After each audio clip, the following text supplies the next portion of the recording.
Hey, y'all. So we're looking at the social class development post 1860s.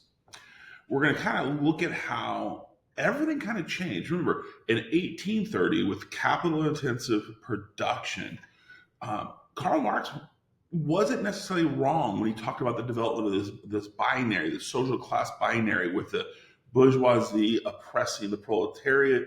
What does that look like? We've looked at the idea of the repressive policies of the British Parliament, from the Corn Laws with the gentry.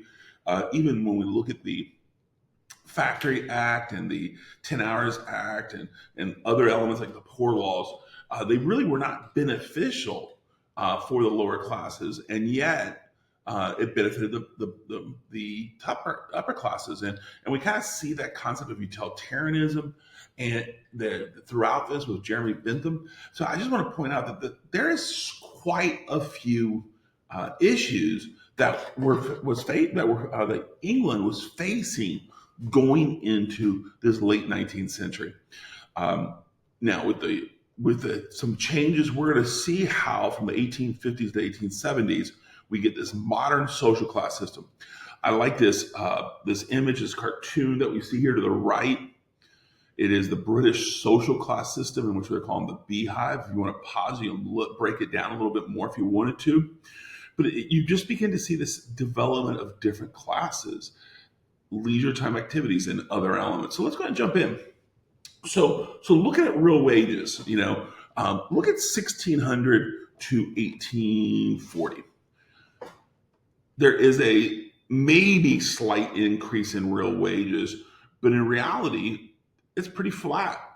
And what we begin to see after 1840, when we begin to talk about the 10 Hours Act, when we begin to talk about the repeal of the Corn Laws, which is probably the most significant change, we begin to see this dramatic increase.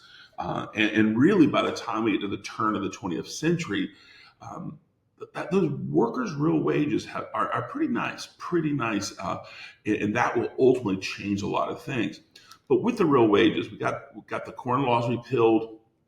We see the real betterment of the working class male, and then when we say, how does it change the European social patterns?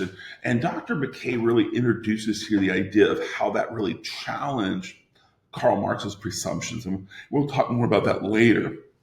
But before we get off of this slide, even though the real wages are getting better, let's just look at what Dr. McKay shares with us, right? We see the richest 20% of the households maintain 50 to 60% of the wealth, where the lower 80% maintains 40 to 50, with the lower 30% maintaining only 10% of the wealth. So there is this unequal distribution of wealth that could create the foundation of class rivalries, but something else is going to change. We're going to see how that plays out. So let's go and jump in. This is the industrial upper class. The bourgeoisie finally get what they've been wanting for the last 200 years. Not only, during the Enlightenment, the nobility allowed the bourgeois to pay for the salons and basically enter this high culture, but there is definitely a disdain for them. So we can't overstate that. But by the time we get to the late 1870s, we begin to see the nobility, the aristocracy was in desperate need of this industrial wealth. Things had changed and they had not evolved. They've been maintaining their life of privilege on their land, and with this new industrial world, they need more wealth, and the aristocracy begins to marry into it. This painting is a really famous painting. It's 1895 marriage. It represents the 1895 marriage. So it's a little outside of our focus. But this is a Vanderbilt. This is the Duke of Marlborough, who's going to be either the father or the grandfather of Winston Churchill. But what we see here, so the Duke of Marlborough marries into the Vanderbilt family, an American upper class. So we see this kind of transition in which now we have, and this is and the Duke of Marlborough desperately needed the Vanderbilt wealth. This new upper class is going to make up 5%, and they're going to maintain that 30% of the national income. Sometimes we call that national income, GDP, or gross domestic product. So we kind of see that we're now going to leave that class behind. We're going to leave the industrial upper class, the bourgeoisie, the aristocracy. They live in such an elite element that they're really not going to deal or interact with the lower classes, really ever. They're going to maintain their distance, their privilege, these elements.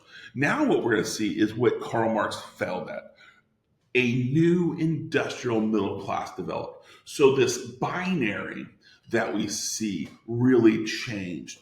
And with this industrial middle class, it's divided into two parts. You have the upper and lower middle class. That upper middle class is really going to define itself by this professionalization, where they're going to establish certificates, college degrees. They're going to orchestrate it because they want to maintain what they've gained. They want to maintain that yes, we're not bourgeois, but we are wealthy. And this wealthy group is going to be made up of these lawyers, doctors, architects, and even college professors. They're going to really kind of define themselves as this higher class, not quite bourgeois, but they're going to be the ones who have, quote unquote, made it. They've developed some generational wealth. There's some expectations for their children that we'll see later. So we're going to see this really dramatic change with them, and they're going to become like the hegemons or the leaders of society. They're going to instill values, and we're going to see what those look like later. And then we get this lower middle class. And this lower middle class, they make enough money to live in the suburbs or in the outer rings of the city, so they don't have to be in the slums. They're clerks, they're store managers, traveling salesmen, white collar. They can, because they're going to be able to. They're not getting dirty at their job. So when we talk about white collar professions, they're going to be office workers. They're going to be upper management in this element, and they're not going to do the dirty work. That's more something that's kind of outdated. It's blue collar work. We may or may not talk about that, but white collar clerks. The unmarried women will become shop assistants, sales staffs, and typists. Again, this lower middle class, really significant.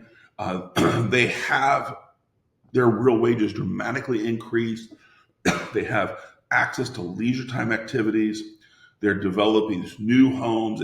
And here we see an image of this emerging lower middle class. And clearly there's a sense of wealth that they have, distinguishing themselves from the lower working classes. Really very important that you see that. And now we're going to look at the diversified lower class. We're going to see three different sections. And again, they will distinguish themselves. They will have their own neighborhoods, their own lifestyles. In some ways, they're stepping stones into the middle class. The highest class is what was called the labor aristocracy. These are going to be the mechanics. These are going to be the highly skilled artisans who have kind of transitioned into industrial work. They're going to because they're specialized, they're going to be able to achieve much higher wages than the semi-skilled. So the labor aristocracy really, though they're not part of that lower middle class, their income really allows them to accumulate some of the consumer culture that's developing. Underneath them, you have the semi-skilled labor. And the semi-skilled labor is going to be, they're going to have some skills, some training, some education. They're not going to be quite mechanics, but they're going to have a specialty within the factory system. And within that element, you'll see even unmarried women may actually contribute to this family economy. The need for this change. And then you have the unskilled. The unskilled are the lowest of classes. They're going to be living in the urban slums, and we're going to, when we talk about the unskilled labor, they're the ones that are going to be pushed out of Paris and Vienna. They're the revolutionary group because they see the society developing around them, and yet they have very little access to that wealth. So right there, we're looking at these different classes. We've identified the different jobs. We've identified the bourgeois aristocracy. We've identified the middle class, the two sections, and we've identified these three. Before I pause, I'm just going to tell you right here, it is so important that you see that this is very different than what Karl Marx said. There is no binary. There's no oppression in the sense of feeling. The labor aristocracy feels better than the semi-skilled. Semi-skilled feel better than the unskilled. And the unskilled labor is really going to be marginalized, both culturally and politically.